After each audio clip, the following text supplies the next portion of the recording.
everybody, welcome to a brand new edition of In the Shop. We've got another great one for you today. We're going to continue in our series about heavy metal fishing in the wintertime. Heavy metal fishing when the water's cold. And no, we're not talking about heavy metal rock music. We're talking about metal lures that are perfect for cold water scenarios. Last week, we talked about the vibration, the Trago vibe, the metal blade bait, and that's a good one. But this week, we're going to be talking about one that people sort of kind of forgot about, and that is a tail spinner, the good old tail spinner. And this is a lure that's been around forever. Literally since the 70s, this hunk of metal with a blade on the back has been catching fish, especially when the water's cold. So in this week's heavy metal episode, we're talking about tail spinners. I want to talk to you a little bit about the type of lure, the style. I want to show you this one that I'm throwing. We're going to talk a little bit about the upgrades. We're going to talk about how to fish it, the techniques, and we'll talk about the rod, the reel, and the line. First thing is, what is a tail spinner? And you know some of those other brands, brands by Bomber, brands by Mans. You remember the old Little George. And they're basically a hunk of metal or lead with a spinner, and usually a single hook on the belly. And these things were always good lures for fishing different parts of the water column, for getting fish to react to baits on the fall. And they're great because they provide not just flash with that blade, but also a whole lot of vibration. It does all that, and it's in a compact package. So they're perfect scenarios for wintertime fishing, for cold water fishing. This particular one is what I would call a modern version of the old Little George, of the old tail spinners. And this is a bait by Mullix, and it's called a Trago spin tail. It comes in a lot of sizes, from a 1/4 ounce all the way up to this big dude, a 3/4, and they come in really unbelievable natural colors. Really natural colors to mimic the forage where you're fishing. When you look at this bait, the Mullix is special for a couple reasons. It's got 3 things going that other tail spinners don't. You know, the first one, like the Trago vibe, is that flat head on the front. And if you look at it, I want you to really see it's a flattened out section on the front side or the nose of the head of that bait. And just like the Trago vibe, that flat section on this Trago spin tail helps keep the bait running true, right? It helps keep it running true and helps it have more action, especially on the fall, right? On the pull, you're getting a lot of water with this blade. On the fall, you're getting it, but that flat side catches a little bit of water, gives it a little bit of shake, and keeps it stable, okay? Number 2, when you look at the Trago spin tail, they've actually have a integrated hook keeper, an indent in the body, right? And what that does is it allows that hook to rotate more freely, and it also keeps the hook a lot closer to the body of the bait. That's real important, right? Because you don't want a hook sticking real far out. It's going to grab your line, it's going to grab the spinner, it's going to grab cover and the weeds and the snags. You don't want it to do that. So it's got an integrated hook keeper, which is perfect. And last but not least, this one is awesome. And if you've fished the old blade baits, you know this was always a problem. The blade would never spin. It had a really cheap swivel, and it would rust out, it would get bent, it would hit the cover and get bent, and it wouldn't spin. Well, on the Mullix Trago spin tail, they've integrated the swivel, the ball bearing swivel, into the tail of the bait. So once again, what that does, listen, it keeps that blade closer to the body of the bait. It protects the swivel so it doesn't get damaged or the line doesn't get wrapped around it. And last but not least, I want to show you this. Ready? Look at that. It's an actual swivel. It actually spins. Look at that. A blade that spins on the back of this style bait. It's unheard of, okay? So that's the basics for this style bait. On the hook, you know, the hook is the exact same scenario as what we talked about last week with the regular metal blade bait. And it's got two great options that I want you to try. And the first one is the regular treble hook. And I really suggest keeping a regular treble on there when you have sparse to no cover, right? When you're not getting snagged, you're not around that heavy, gnarly cover, leave the treble on there because it's going to help with your hookup percentage. Just like the metal blade bait, we could also get a nip, and we can cut that bottom prong off on that hook, that bottom prong. And if we cut off that bottom prong, I'll do it here for you real quick, that leaves us with two trebles on the prongs. And what that does is it's going to allow us to fish it in and around heavy cover. So we're losing a prong, but we're gaining the ability to fish it in gnarly, nasty stuff.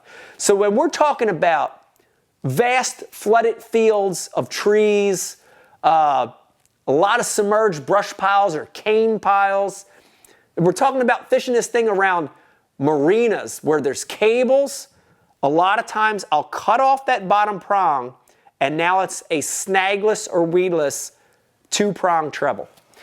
We'll talk a little bit about weight and then color, and then we're going to get on to the rod and the reel and then how to fish this thing.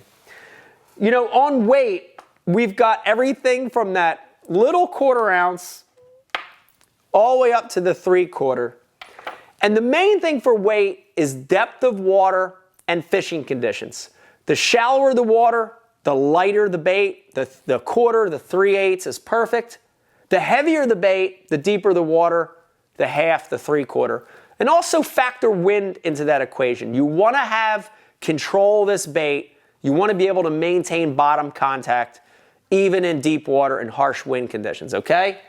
And then color, you know, if you look at my box, I honestly don't carry all that many colors of Trago Vibes, right? Carry some of the basic colors. And I want to carry colors that imitate one of the 3 forage species. I want my whites and silvers to imitate baitfish. I want my bluegill style patterns to imitate bluegill and perch. And last but not least, I carry some gold ones and some gold with orange in them to imitate crawfish. So I carry basic colors to imitate the basic forage in the winter. All right, let's get on to rod and reel and line. The great thing about rod and reel line, exactly the same as what I use for my metal blade baits. I like a shorter rod when I'm fishing a tailspin in the winter. I like a 7 to 7.4 rod, medium to medium heavy action, but this one right here is my favorite. This is the 7-foot medium heavy power rod, Ike rod by Abu Garcia. It's a little shorter, but it has a lot of backbone. And again, the reason for that, when I'm fishing this tailspin, I want to shorten the distance when I'm working it. And the shorter rod shortens my pulls, lets me keep this bait in place. And that's what you need when the water's cold, okay? So shorter rod, medium to medium heavy action, and then on the reel, a moderate to fast retrieve reel. For the same reasons we picked that on the blade bait. A lot of your bites hit it and come at you. you need line recovery for that kind of bite. So a 7-1 to 8-0-1 reel. MGX is a great one. Also the Revo Ike and 8-1 is a really, really good reel. Last but not least, line. Once again, exactly the same. I like fluorocarbon about 70 or 75% of the time. I'm going to use 10 all the way up to 20-pound fluorocarbon. The 12 and the 15 are my number one size. For heavy cover situations when I'm fishing this tail spinner, especially when I cut off that bottom prong, about 25-30% of the time, I'll go to straight braid. And I'm talking about when I'm in the jungle, the nasty, nasty heavy cover. I'll use 20 or 30-pound light braid on the same rod, and I like that Berkley X9. It's a great line. Okay, we talked about the bait. We talked about colors, some modifications, and now I really want to talk about how to fish this bait. And the great thing about a tail spinner versus some of the other metal baits that we're going to be talking about is you get a lot of flash and you get a lot of vibration. And that blade on that Mullex tail spin, if you look at it, even on the small one, it's a cupped Colorado style blade, right? Look at that blade. It's very cupped. It's got a deep cup to it, and it's Colorado style. It's almost a rounder style blade. And because of that, we're going to get a pull and vibration to that. Not just on the lift, but also on the fall. And that's really cool because it adds another dimension to this bait that the metal blade bait doesn't have, even a flutter spoon doesn't have. So dual action flash and vibration with that blade. And keeping that in mind, it's going to dictate how we fish this lure. So I like to fish this lure basically in one of two methods are my number one and number two styles to fish this tail bait.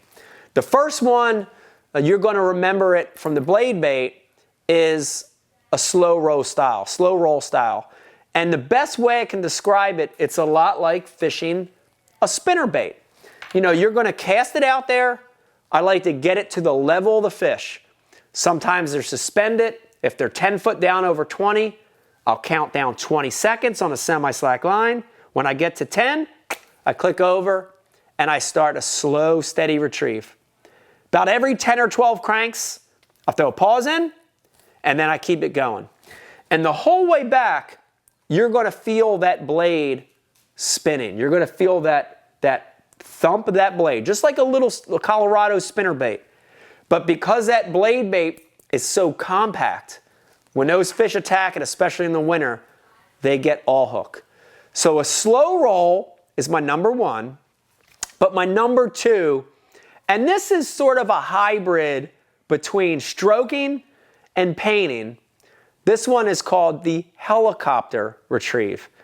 And so many fish in the winter love this style because as this bait's falling, this blade just helicopters down. And the cup in that blade slows it down, right? It's slowed down. So it's way more effective than, say, the metal vibration bait, the metal blade bait. And this is the helicopter retrieve. And on the helicopter retrieve, I'm making a long cast where I believe the fish are, past the target, and I'm letting it sink to the bottom. Once it hits the bottom, instead of just getting my rod and taking it from 3 to 12 or just scrubbing the paintbrush with it, I'm going to get it from 3, but as I lift my rod, I'm reeling up to 12, and then I'm following it back on a semi-slack line. It gives this bait a little bit more lift, and that reeling, in addition to the lift, to the 3 to 12 lift, activates that blade. It makes that blade turn. And a lot of bites will happen on that lift, but here's the juice. Listen to me. On this helicopter technique, 3 to 12 reel, but when I get to 12, this is so key, listen to me. letting it fall on a semi-slack line and almost bowing to the bait. When you do that, it's allowing this bait to helicopter back down. You're almost free spooling it back down. You're bowing, and in real deep water, you can engage your spool and actually let some line out, and it's going to helicopter back down. And when that bait falls, it's almost the trigger to those fish in that wintertime period, right? They're watching it. And you went from 3 to 12 and you reeled and they saw it lift up and now it's coming back toward them, helicoptering down. They come up and eat it. Such a phenomenal technique in the winter is the helicopter retrieve. 3 to 12, reel this time on your way up, follow it back down, bow to it on a semi-slack line. The slow roll, the helicopter retrieve, both really, really good ones for a metal blade bait. You know, in the wintertime, getting to the level of the fish, a lot of times getting deep, a lot of times getting toward the bottom, it's really key. That tail spin, the Mullex Trago spin tail, you get so much more control of this bait than you would, say, a spinner bait, a jig and spoon, or even a metal blade bait. So I want you to put this into your heavy metal arsenal for wintertime fishing. I want to thank you for joining us for this episode of Ike in the Shop. If you like what you heard, do me a favor, take a second, hit that subscribe button. If you're already a subscriber of our channel, please tell your fishing buddy about Mike Iaconelli Fishing on YouTube. Fresh educational content in the shops coming to you each and every week. Grab one of those, go out, it's not too cold, you're going to catch some fish. Bye.